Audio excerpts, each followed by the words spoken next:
the power of introspection. I mean, I went through a period afterwards for a few months of really trying to understand what I enjoyed doing in the previous several years, what I wanted to do different, what had worked, what hadn't worked.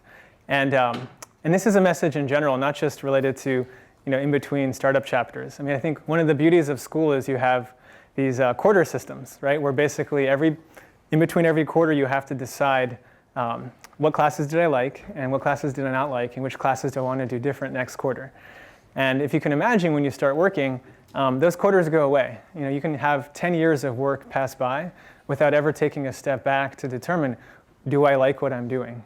And a lot of folks that don't take that time end up being unhappy, even though they're quote unquote successful professionally, because they haven't taken the time to really think about, is this what they want to spend their time doing? So my biggest advice here is, even when you graduate, set up your own quarter semester system. It could be weekly, monthly, quarterly, or yearly, whatever cycle you're on. This is a photo of Palo Alto Foothills Park.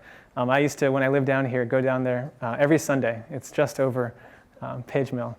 And it's a gorgeous park, but for me, nature is a place to find solace, whatever it is that gives you that place to think more deeply about what's working, what's not working. Make sure you set aside that time. Otherwise, life will just pass you by.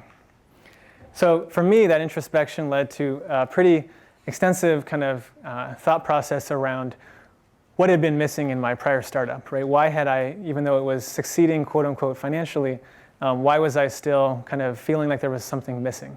And the answer for me was it didn't feel like a mission. When I had started the nonprofit in college and we were building this movement around helping students in the US and China go do social projects together, get to know each other better, try to help other people.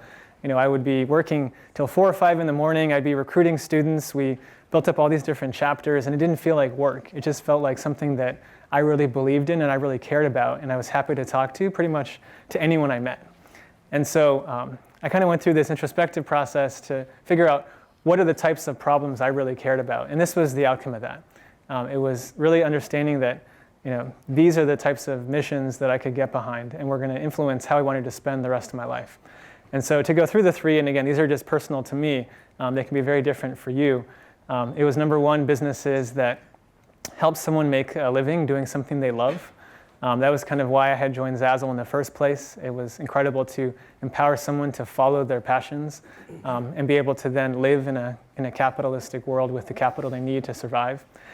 2 is businesses that help someone do something they've always wanted to do, more from an empowerment standpoint. It's one of the most amazing aspects of technology, is the ability to kind of take things that previously used to require tons of equipment or tons of money or tons of people, and now literally one person can do it. I mean, what's happening with drones right now for photography and videography is incredible. I have a lot of friends that are really enjoying some of those technologies. And then the 3rd was kind of back to my earlier point on being bothered by inefficiency. Any kind of product solution that just brings massive time savings, massive cost savings to the world was something that I could really get behind.